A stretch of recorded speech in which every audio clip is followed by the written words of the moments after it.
Hey kids, how about another story? Today we got Coco, Pepita, and Dante to the rescue.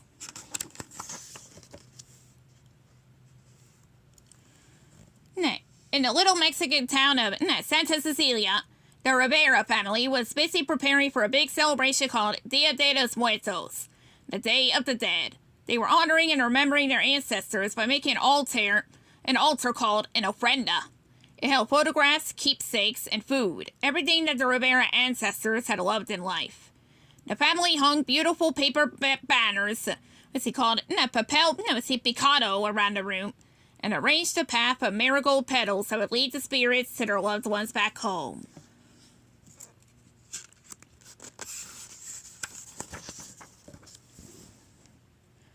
For nearly a year, Miguel had been filling the house with music. It was easy for him now, that he had his family's approval. The music brought them all closer together. Miguel finished singing for his mama and his little sister, Socorro. Bravo, Miguel, said Mama.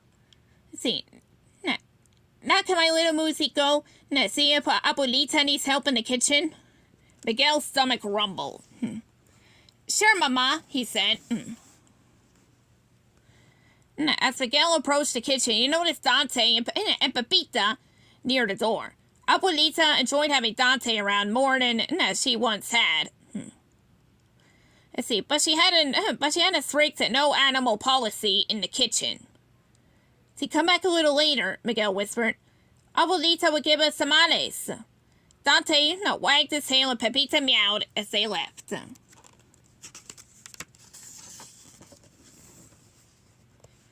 The kitchen was filled with the smells of scrumptious food. Do you need help, Abuelita? Asked Miguel. I'm okay, mijo. But eat something, Abuelita said as she continued stirring. Abuelita was making the family's favorite dishes. Pozole, pan de muerto, mole rojo, and much more. The food would be placed on the ofrenda as an offering for their loved ones who were no longer there. Miguel realized something. Abuelita, what are you making for Papa Hector? Abuelita dropped her wooden spoon with a loud clatter. Ay Dios mío, I don't know. I didn't even know who he was until last year. Suddenly, Miguel realized he needed Dante and Pepita. I have an idea, Abuelita. I'll be right back. Miguel rushed off to find Dante and Pepita. They were the only ones who could help him. His family had no idea that Dante and Pepita had a secret. They were creatures of the spirit realm who could travel between the lands of the living and the dead. Miguel ran down the streets of Santa Cecilia. He found Dante and Pepita taking a nap in the gazebo near Mariachi Plaza. I need both of you. Can you help me? Miguel asked. Dante barked and Pepita purred. Miguel exhaled. Thanks, guys. Can you get Papa Hector a message? He handed Dante a note. Dante wagged his tail before dashing away with Pepita.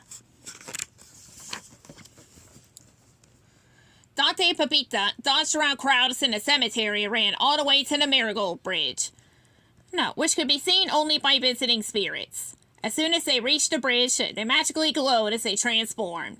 Pepita grew from a little alley cat into a mighty flying jaguar, while Dante sprouted a pair of wings.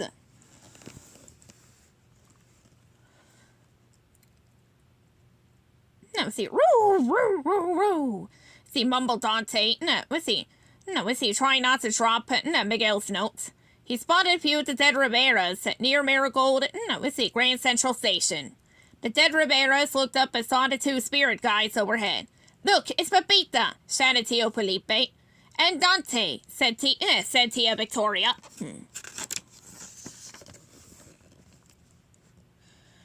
When Dante and Pepita landed, they gave the note to Mama Coco, who now lived in the land of the dead. It's urgent, she said, reading the notes. Miguel needs to know what my papa wants for the ofrenda. Follow us to the plaza, said Tia Victoria. The plaza was filled with a giant crowd. Mama Imelda noticed the spirit guides and stopped singing. ¿Qué pasa? Why is Dante and Pepita here? Mama Coco handed the note to Papa Hector. He was touched that Miguel was concerned about his first Dia de los Muertos. After he wrote down his favorite dishes, he gave the notes back to Dante.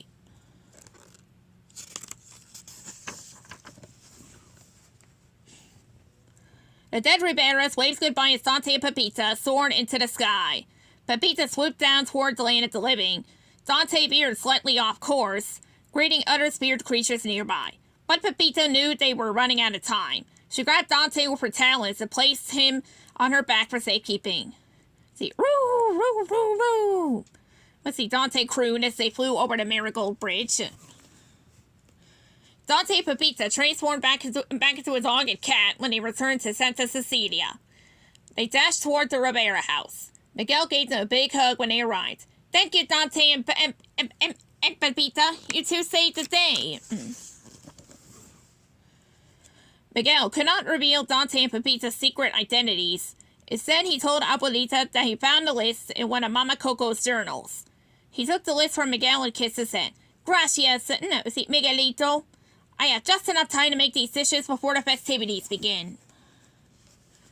Later that night, Papa Hector, Mama Imelda, Mama Coco, and the rest of the Rivera ancestors crossed over the Marigold Bridge. They walked through the cemetery and followed the path of marigolds that their family had left for them. Now, let's see. When the dead Riberas arrived at the house, they admired the ofrenda that the family had worked so hard to put together.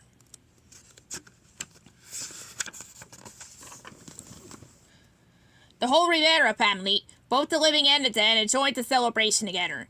Even Dante and Pepita joined in on the festivities. Miguel thrummed his fingers as Dante and Pepita enjoyed their well-deserved tamales. The end.